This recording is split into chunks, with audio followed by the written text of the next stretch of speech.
দেখো পরের অঙ্কটা। 6 × 7/8 যোগ 3 × 4/5 ভগ্নাংশের দাগ টানলাম। নিচে হচ্ছে 6 × 7/8 বিয়োগ 3 × 4/5। ঠিক আছে, তারপর হচ্ছে ভাগ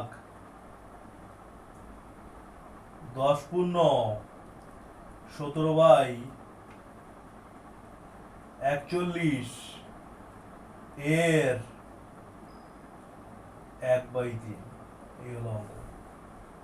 ভালো করে বোঝো, অঙ্কটা বিরাট গুরুত্বপূর্ণ অঙ্ক, মন দিয়ে দেখবে কিভাবে করছি। দেখো প্রথমে এটা করে নেই, কিভাবে করবো দেখো, ছোট করে নেই। তো প্রথমে পূর্ণটা ভেঙে নেই।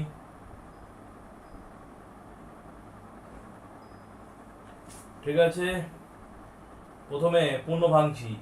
6 আর 8 গুণ করো 48। ঠিক আছে, 6 আর 8 গুণ করে 48 হলো। 48-এর সাথে 7 যোগ করো, করলে কত হয়? 55 বাই কত? 8। এটা করো। 3 আর 5 যোগ করো 15, 15 আর 4 কত?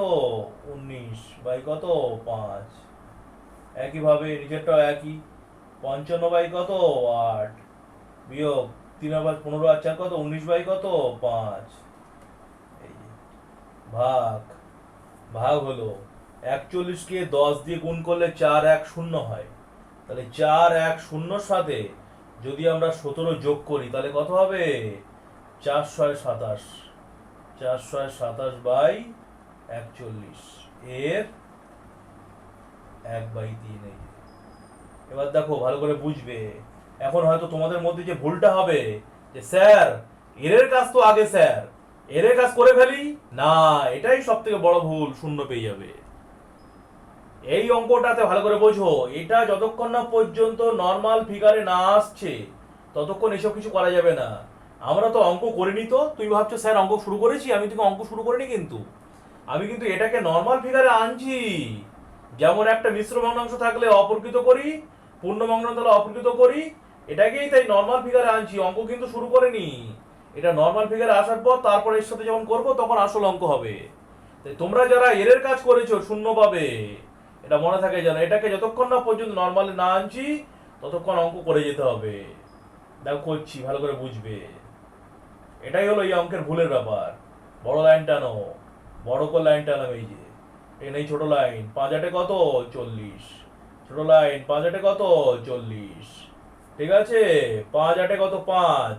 এই 55-কে 5 দিয়ে যদি গুণ করি আমরা তাহলে কত হবে? 275 যোগ 5 8 40। ঠিক আছে, তাহলে 19-কে 5 8 40 8, তাহলে 19-কে 8 দিয়ে যদি গুণ করি কত হয়? 152। এটাও তাই, 5 8 40 একই হবে। তার নিচে কত হবে? 275 একই ভাবে। আর এটা করলে কত হবে? বিয়োগ 100, এই যে 52। এই যে হয়ে গেল। ভাগ 4 2 7 বাই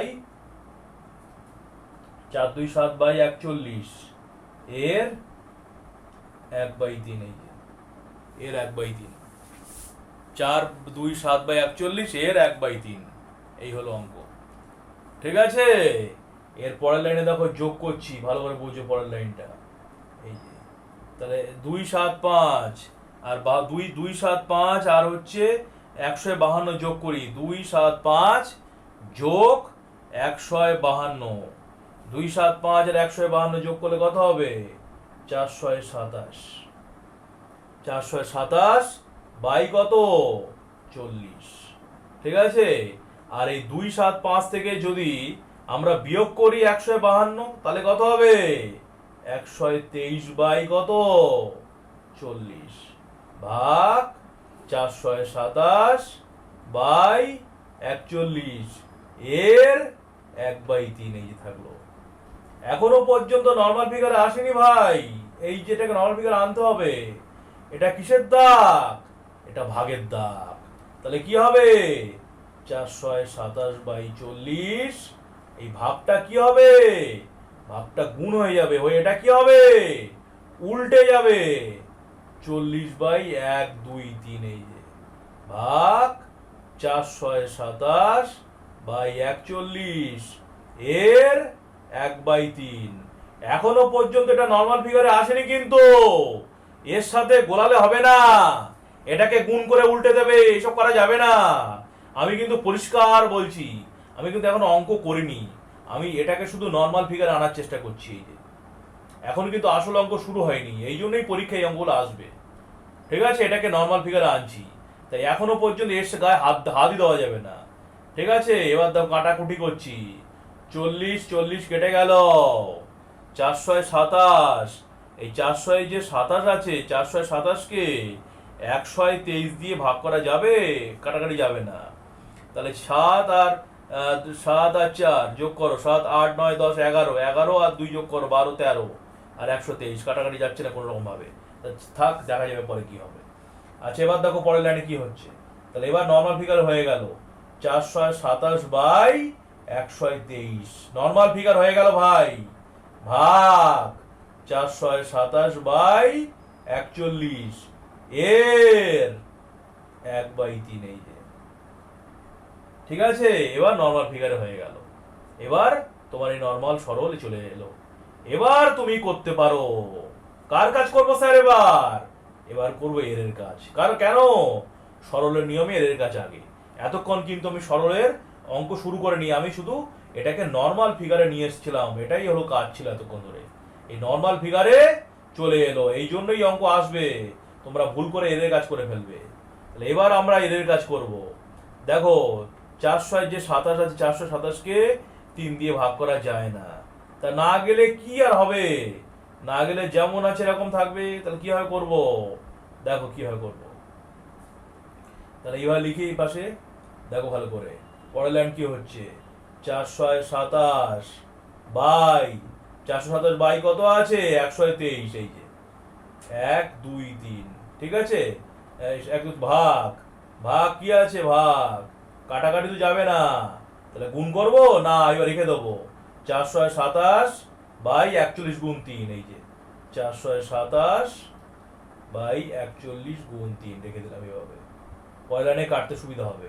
তাহলে 427/123 গুণ 41 গুণ 3 বাই 427, এই হচ্ছে ব্যাপার। ঠিক আছে, এবার কাটাকাটি করো, এটা এটা কেটে গেল, কত সুন্দর মাখনের মতো একদম। এটা কাটো, 3 1 কে 3, এটা কাটো, 3 4 12, 3 1 কে 3, এই কাটো, একদম বড় দারুণ ব্যাপার। কাটাকাটি সব হয়ে গেল, কাটাকাটি হয়ে গেলে কি থাকে? 1 থাকে। তাহলে উত্তর হবে নির্ণয়, এইভাবে করতে হবে, নির্ণয় সরল ফল, নির্ণয় সরল ফল সমান 1। তাহলে আমি কিন্তু খুবই গুরুত্বপূর্ণ কথা আবার বলছি, এর কাজ দেখে আগে করা যাবে না। এটাকে যতক্ষণ না পর্যন্ত নর্মাল ফিগারে না আনছি ততক্ষণ পর্যন্ত পিছনের দিকে ওইগুলো হাত দেওয়া যাবে না। নর্মাল ফিগারে চলে এলো, এবার এর কাজ করব। এই হচ্ছে ব্যাপার। এই অঙ্ক কিন্তু পরীক্ষায় বিরাট আসে, নরেন্দ্রপুর, পুরুলিয়া, দেওঘরে কিন্তু পরীক্ষায় এই অঙ্কগুলো আসবে, যেটা আমি তোমাদের এখন করালাম।